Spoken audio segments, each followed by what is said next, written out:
Level kita Asia, nggak perlu Kita AFF. takut kalah sama Thailand, jadi nggak levelnya turun lagi. Buat bapak-bapak yang itu yang baju kemeja itu ya, sejak kapan kita takut Thailand Pak? Kita ini nggak pernah ada takut-takutnya sama Thailand Pak. Jadi ada rumor yang mengatakan bahawa Indonesia tidak akan menghantar pasukan di Piala AFF nanti. Maksudnya kononnya Indonesia tidak akan turut serta dalam Piala AFF. Sinteyong, gua makin jatuh cinta sama Anda karena setelah melihat permainan Inggris selama di fase grup Euro kemarin, itu membuktikan bahwa Sinteyong jauh lebih hebat daripada Gareth Southgate ya. Level kita Asia, nggak perlu Kita AFF. takut kalah sama Thailand, jadi nggak levelnya turun lagi.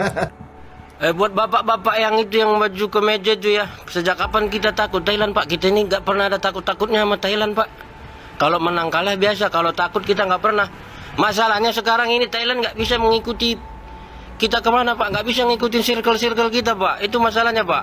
Kita lolos di ronde 3. Kalau memang Thailand mampu, ayo di ronde 3. Nggak mampu kan dia.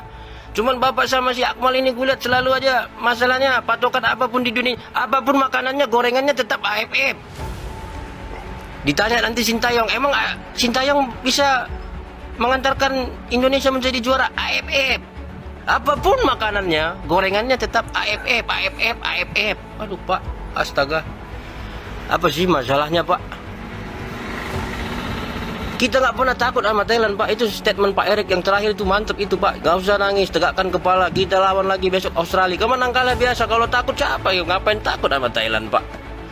Dia yang lolos juga nggak ke ronde 3. Masalahnya juga nanti begini Pak. Klub-klub yang Serie A itu kayak main sama JIJS nanti apa yang di Eredivisie yang di Liga Belanda itu apa ngasih ntar main di AFF. Masuk ini juga enggak, masuk jadwal FIFA juga enggak. Jangan gitulah, dikit-dikit kita dibilang ngapain takut sama Thailand Pak. Dia juga nggak lolos ronde 3. Dia yang nggak bisa ngikutin kita sekarang Pak. Dia nggak di circle-circle kita lagi nih. Aduh, coba Bapak ini gimana sih cara memandang sepak bola ini Pak?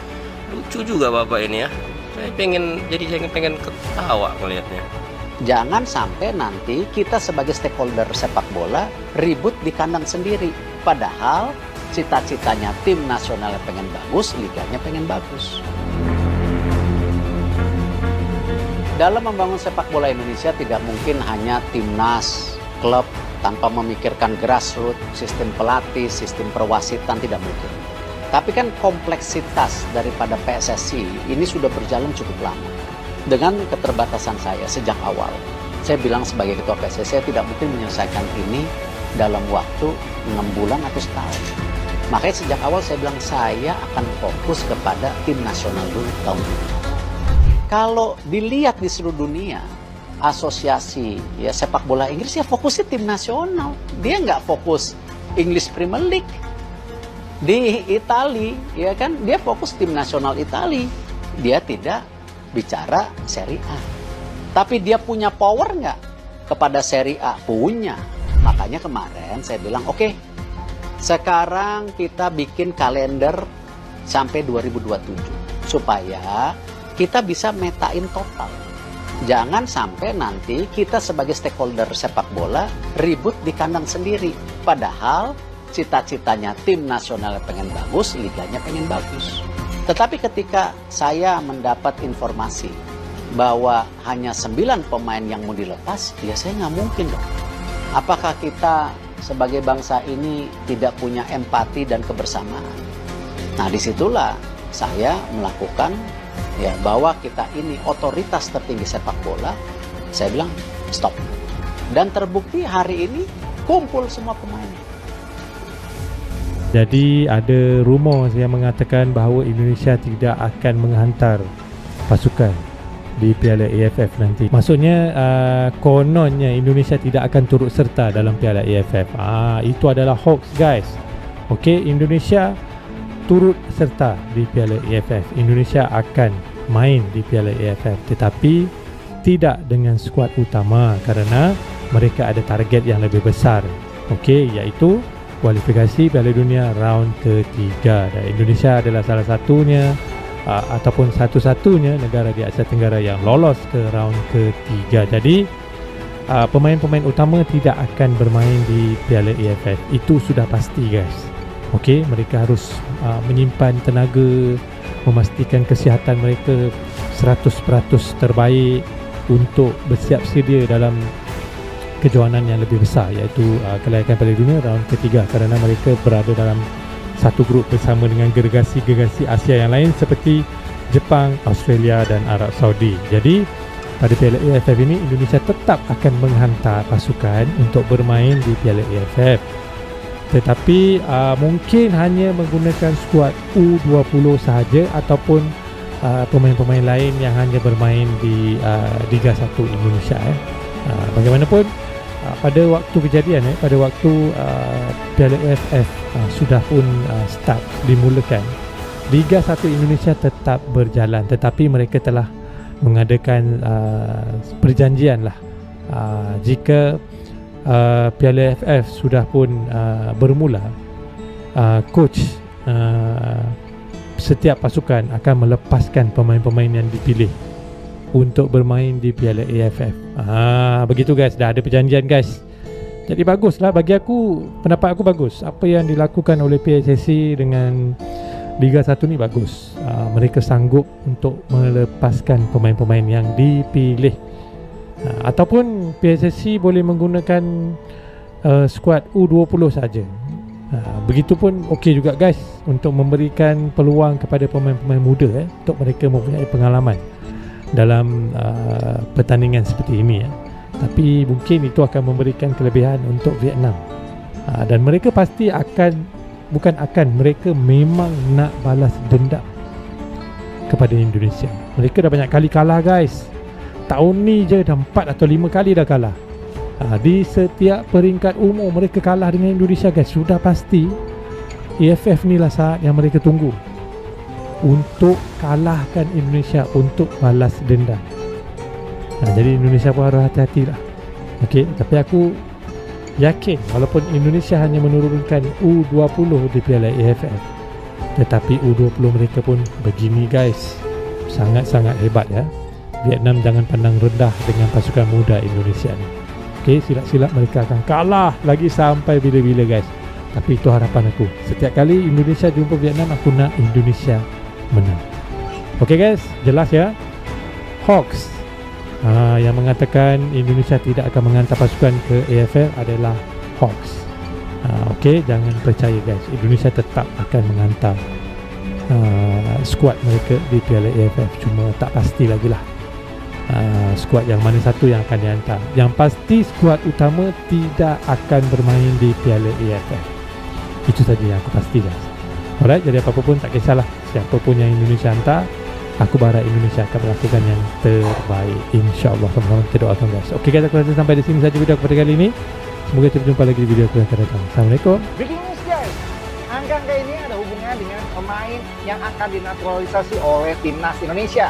Tapi tahan dulu, hilangin tanda tambah sini, dipencet, di follow akun gue, kita lanjut. Sikat. Jadi angka-angka ini adalah nomor punggung pemain-pemain yang akan dinaturalisasi. Tapi untuk disclaimer, ini baru rumor guys. Tapi bukan sekedar rumor. Salah satu nomornya yaitu nomor 44, yaitu nomor punggung Jairo Ridulwald di Crystal Palace, sudah dikonfirmasi oleh Bung Ropan dalam akun YouTube-nya.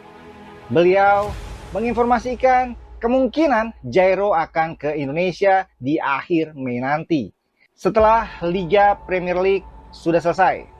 Ini menyambung pernyataan Jairo yang ingin membela timnas Indonesia dan rela menolak ajakan untuk membela timnas Suriname. Terus untuk dua nomor lagi siapa? 02 dan 77. Mungkin kali ini udah bisa nebak guys. Nomor 2 adalah nomor punggung Kevin Dix. Pemain asal klub FC Copenhagen ini sudah sangat santer rumornya untuk bisa dinaturalisasi menjadi pemain timnas Indonesia. Dan rumornya makin hari makin kencang. Dikabarkan juga setelah bulan Juni nanti akan ada tentang proses naturalisasi Kevin Dix menjadi WNI. Nah, yang terakhir nomor 77 kira-kira siapa guys? Ya, salah satunya adalah Ole Romeni, striker FC Utrecht yang berketurunan Indonesia, yang beberapa waktu lalu sudah melakukan video conference dengan Ketua Umum PSSI Erick Thohir, walaupun belakangan ini dikabarkan masih ragu-ragu untuk melakukan proses naturalisasinya. Tapi kita tunggu aja guys. Bukan cuma Ole Romeni yang pakai nomor punggung 77. Siapa lagi? ada Emil Audero, penjaga gawang Inter Milan, yang beberapa waktu lalu ditemui Erick Thohir di Italia membahas kemungkinan dia untuk membela timnas Indonesia. Pak Erick Thohir pada saat itu membuat pernyataan bahwa PSSI atau Indonesia selalu terbuka untuk Emil Audero. Jadi sekarang bolanya ada di Emil, guys. Apakah benar rumor ini? Kita tunggu aja. Kira-kira menurut kalian siapa nomor 77 yang akan dinaturalisasi oleh PSSI dalam waktu dekat? Komentar guys. Sikat. Ini dia update terbaru dari Ole Romeni. Kalian lihat gak? Ada yang aneh di foto ini? Enggak? Ada yang aneh? Oke, kalau gue turunin dikit gimana? Nih, gue turun dikit kayak gini. Foto ini, foto Ole Romeni di like sama akun Timnas Indonesia. Kebetulan, apakah pencet? Nggak mungkin dong. Mungkin ini juga pertanda bahwa Ole Romeni semakin dekat menjadi WNI dan semakin dekat untuk memperkuat Timnas Indonesia. Ya, kemarin Ole Romeni memperkuat FC Utrecht menjalani pertandingan persahabatan melawan Silkeborg UF. Di situ juga ada Zidane Iqbal, pemain asal Timnas Irak. Menurut kalian gimana guys? Pertanda itu apakah semakin dekat Ole Romeni dengan Timnas Indonesia? Komentarnya sikat. Sinteyong, gua makin jatuh cinta sama Anda karena setelah melihat permainan Inggris selama di fase grup Euro kemarin, itu membuktikan bahwa Sinteyong jauh lebih hebat daripada Gareth Southgate ya. Kenapa? Ya lu lihat aja pertandingan Inggris sangat-sangat memboringkan, membagongkan, menjerumuskan pemain-pemain muda yang harusnya bagus malah jadi kurang. Kalau lu bandingin sama Sinteyong, itu jelas-jelas Sinteyong jauh lebih bagus. Jadi untuk Inggris, kalau lu mau menang Euro kali ini, seriusan kontrak Sinteyong. Tapi jangan, karena timnas kita lagi butuh-butuhnya sama Sinteyong. Peace ya Inggris ya, peace banget. Indonesia mendunia. Tak hanya timnas, klub milik orang Indonesia juga raih prestasi di Eropa. Sepak bola Indonesia belakangan ini menerima banyak sorotan. Tak hanya prestasi di dalam lapangan, kesuksesan klub Eropa milik orang Indonesia juga jadi pencapaian yang membanggakan. Salah satu klub tersebut adalah Roma FC, yang merupakan milik keluarga Hartono pendiri BCA dan juga Jarum. Klub yang dibeli Hartono bersaudara ketika masih di Serie D ini berhasil memastikan diri promosi ke Serie A musim depan, usai finish di posisi runner-up Serie B musim 2023-2024. Kemudian ada FC Vidender, yang merupakan milik politikus asal Indonesia, yaitu Sihar Sitorus. Berdiri sejak 1935, FC Vidender dipastikan promosi ke Liga 1 Belgia musim depan, setelah memastikan diri sebagai runner-up Liga 2 Belgia. FC Vidender juga dirumorkan akan menjadi klub Marcelino Ferdinand berikutnya. Terakhir ada Oxford United, yang berpeluang lolos ke kasta 2 Liga Inggris musim depan. Tim milik pengusaha asal Indonesia, yaitu Anindya Novian Bakri serta Erick Thohir tersebut akan melakoni babak playoff kontra Bolton Wanderers. Jika menang, Oxford United akan promosi ke kasta 2 Liga Inggris musim depan. Kira-kira prestasi apa lagi yang akan dicatatkan orang Indonesia di ranah sepak bola internasional FIFA Mania?